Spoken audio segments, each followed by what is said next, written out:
Well, welcome everyone. We're here for our next alumni rebound story with Alexa, and we're excited, a May 2020 graduate. So Alexa, why don't we start with you giving us a little background, where you're from, your JMU story, sort of what were you involved in, major, all that kind of stuff, whatever you want to tell us, and maybe I'll follow up and then we'll dive into some other questions. Sounds good. I'm from New Jersey. I kind of decided to apply to JMU on a whim because one of my neighbors was applying and she was like, I think you'd absolutely love it down there. Like you should apply. So I applied and I went to visit and I just fell in love with it there. And so it became like my top choice for college and that's where I ended up going. I was a nursing major with a Spanish minor. And during my time at JMU, I was a part of the Nursing Student Association. I was part of the Red Cross Club where I coordinated the blood drives, a lot of the blood drives that were on campus. And then I was part of Phi Sigma Pi, which is a gender inclusive national honors fraternity on campus. All right. Sounds like you were not bored. Very busy, but I like to stay busy. Yeah. Okay. And then let's tell everybody, where are you now? What are you doing? All that. So right now, I am in Arlington. I work at Georgetown University Hospital in DC. So yeah, I decided to stay in Virginia. I always thought I was going to go back home, but I went to an informational session about Georgetown's nurse residency program, and I just also fell in love with it. So I decided to stay in Virginia, and this is a really nice area. It's so different from Harrisonburg, but it's nice to have both of those things within driving distance, the city and the mountains. Sure. No, I love it. So where in Arlington are you?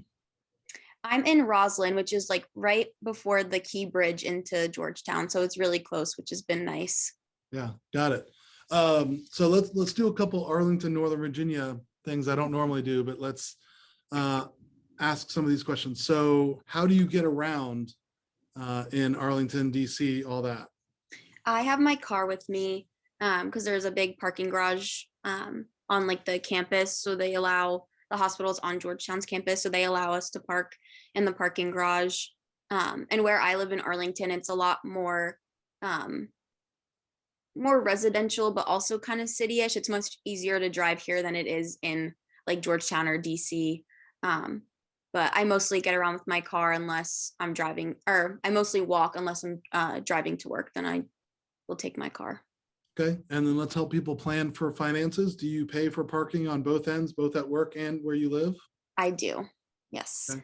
Do you mind sharing a little bit about what that costs you? Yeah, so parking at my apartment is around $85 a month. And that was actually negotiated with the people. So that's on the cheaper side here. And then at work for a day shift, we have to pay $10 a day. And then nights and weekends are free for parking. Okay. So then we would say, I'm not trying to scare you with the amount here, but so you're basically spending about $280 a month for parking.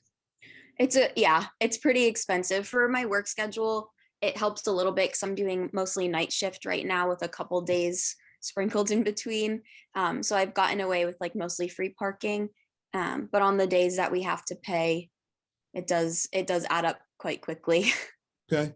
And then I know some people who move either to DC, Arlington, whatever, decide not to have their cars anymore. Has that come up for you at all? Have you thought about it?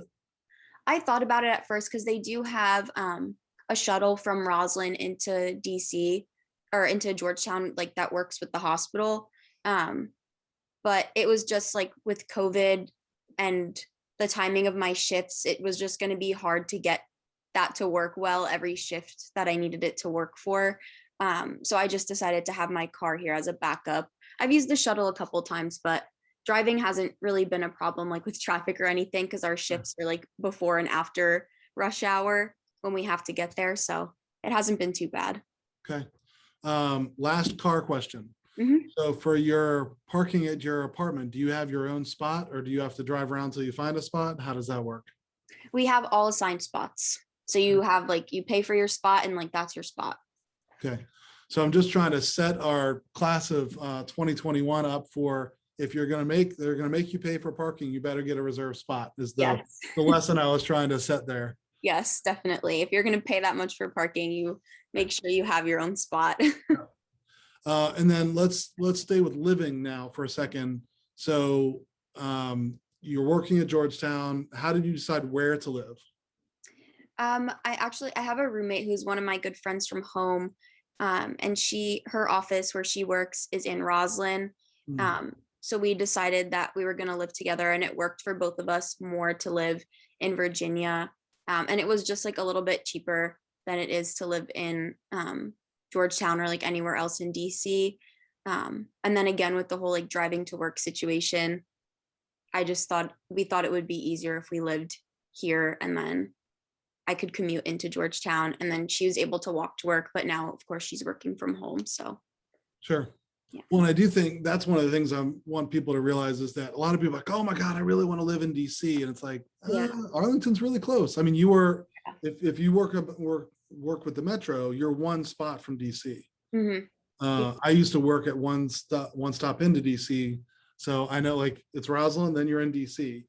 And I think people think when they hear Arlington, they think like Seven Corners, Bailey's Crossroads, like Yeah, I far know. away, not you could walk across the bridge and be in DC and then you're there in like 7 minutes. Yeah, it's so close. We walk into Georgetown all the time. It's like a 15-minute walk right over the bridge. Yeah. So it's Okay. very close. We thought about living in the city, but we were like, we don't know if we're ready for that just yet. So we Sure. started here and can always move if we want. Right. But, and I also think it's funny because people are forgetting like in college where you only live someplace for a year usually. So Exactly. you could live there for a year and move to another place or move to, you know, it's not like you're tied into a 10-year lease here. Mm-hmm. So, okay. So then we're going to come back to like graduation, JMU, all that, but you sort of got me down this whole living as an adult thing. So talk a little bit about money. How do you manage money? How have you made that work with, you know, paying rent, groceries, all that kind of stuff? I know sort of COVID life is a little different Mm-hmm. on what you're spending money on, but how do you manage your money? How do you budget money? Yeah, all that. So with like rent and groceries and gas money, I kind of know by now what I spend each month. So I kind of allot that amount of money each month towards all of my necessities, again, gas, rent, groceries, and then parking for work. Um, and then usually like with each paycheck, I try to take like a certain amount of it and just like put it into my savings. And I don't usually touch my savings so that I have that money to start paying off like my student loans and like car payments and all that within the next couple months. So I just kind of budget in my head. I know like there's a bunch of apps and like books and things that people use to help budget, but I just haven't gotten around to using one of those yet. But I think that would also be helpful too. Right. Visually see the numbers. Yeah. No, I agree. So then talk about savings. You talked a little bit about it, but savings, but also retirement, all that kind of stuff. And this is not judging, just asking sort of how you've done that, not been able to do that, etc.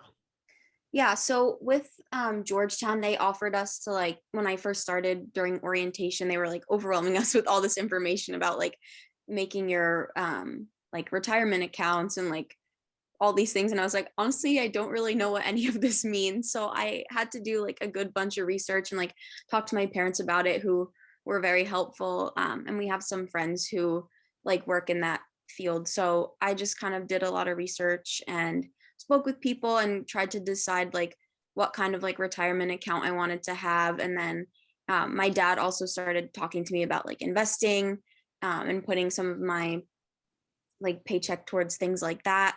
So I'm starting to get the ball rolling on all of that, but it's still a work in progress for sure. And it will be. I mean, I'm still figuring this out and I've been, you know, adulting for a while. Yeah, it's So, definitely overwhelming because like I was just starting my career and they were like, okay, you got to start thinking about retirement and like life insurance and all this yeah, stuff. And I was like, I don't know what any of that is yet. right. You're like life insurance. I just Yeah. graduated. All right. So then let's stay in the adult world. When you let's talk with friends. How have you or have you not stayed in touch with friends? How have you done that? How has that worked out in your life? So definitely like social media and FaceTime have been at their peak this last year.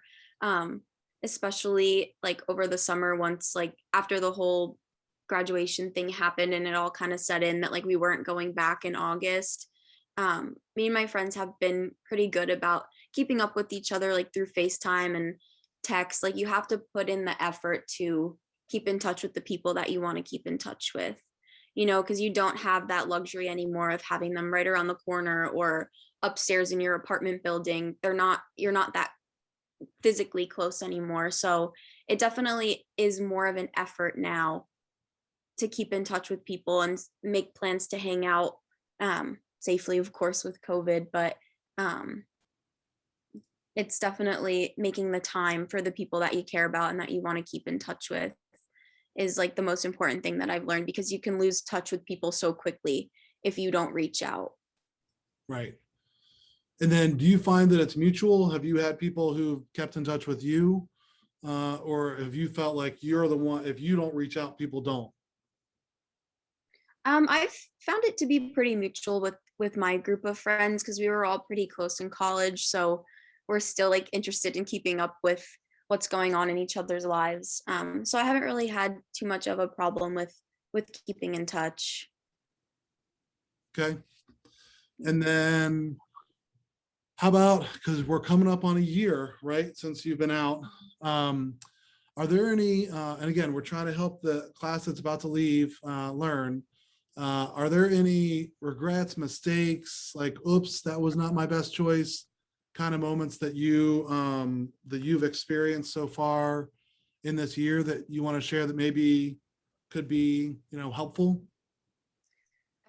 So one thing for me that I have been thinking about a lot this last year, especially since COVID hitting and my senior year getting cut short, and just like my time in JU in general, was I felt like most of my time in school, I was just so busy with studying and extracurriculars, and all of my time was spent in the library because getting through nursing school is really tough. And I know all my nursing people will understand.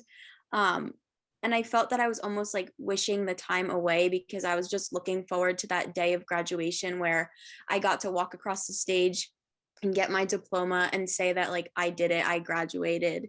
And I felt like the whole 4 years I was there, I was just looking forward to that moment and not enjoying what I was actually doing while I was there. Like, of course I did enjoy it, but I wasn't like, I took it for granted because I was like, I just need to get through this and then I'll be a nurse and I'll start working. And now that I'm a nurse and I started working, I love it and I enjoy it. But I'm like, I really did take for granted what I had at JMU, like being with my friends and just like being in, even studying in the library. Like I miss that. And Right. I can't have that anymore because I graduated, but I definitely would say just enjoy it while you're there because you really will miss it when you're done. You really will. Well, and who would thought you would ever say I miss studying with my friends in the library? Exactly. You take all those little moments for granted sometimes. So definitely enjoy. It sounds cliche, but just enjoy the present, enjoy the moment. Yeah. Okay. So then let's go back. Let's stick with graduation for a second. So let's talk about graduation day, week, however you want to talk about this. Think about graduation day week. How did you feel? What were you thinking? Like, what was that sort of like for you? Yeah, so when I actually first found out that we weren't going back to school, like when the first time that JMU released an email saying we're not going to go back like until April, and then a couple days later they sent out another message saying like indefinitely like we'll be online. We were still like on spring break, and so I was with like my group of friends and we were all devastated. We were like, when we got back from spring break was like supposed to be the best time, like it was our last like 8 or 9 weeks at school, and we were just going to do all like the last minute things that we hadn't had a chance to do yet, and then knowing that all of that was cut short was devastating. There was a lot of crying that was happening, I'm not gonna lie, like there was a lot of crying, a lot of tears. But once the day of graduation rolled around, like I was home, of course, and my family was there, like my immediate family, and they really like made it special for me. They got me a cake, we did like graduation gifts in the morning, and we watched the ceremony together. And then after that, my mom had some of like our close family and friends just do like a little drive by to wish me like congratulations. And that was just nice to know that people were still, thinking of me and excited for me about graduation, even though we physically couldn't be at JMU celebrating. Yeah. And there was just it was just a day of like mixed emotions because I was excited about graduation, but then at the same time, it was sad because I wasn't with the group of friends that had been with since freshman year, and we didn't get to have that moment together. And I didn't get that moment of walking across the stage and getting my diploma to say that I did it, which was the one thing that I was wishing for all 4 years. So that was really tough for me, but we made the best of it. And now we're almost a year post grad, and I can't believe that it's been a year already. Right.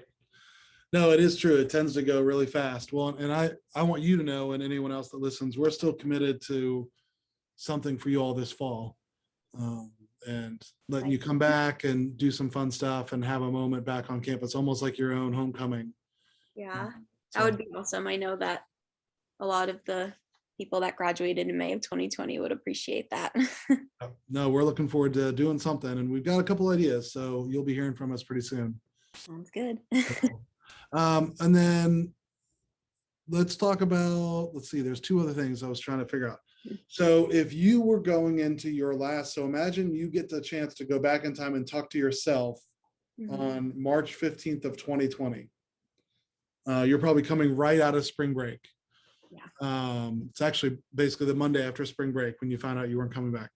What would you tell yourself? I mean, you sort of did the enjoy it while you're there. Is there other advice or guidance that you would give yourself, i.e. give this class that's about to graduate? I would say to myself and the new class, like, your mindset makes such a difference on just like your energy and your mood and where you're going to go. Because once I like found out that we weren't going back, and then I started stressing about moving and just like starting my career, because once we weren't going back, I kind of felt like, okay, college is like pretty much over, like online school, I have 8 weeks left and I'm moving on. But I just had such a negative mindset about everything. And my mom kept telling me, like, having a positive mindset is going to change everything. Like, your mindset determines everything. And so I just like, I wish I would have told myself to just have a more positive mindset and go into things with better expectations and not always think the worst of everything, because it was just hard at that time because it was so devastating. And I was nervous to start work, and I was studying for my NCLEX, which is like the nursing boards.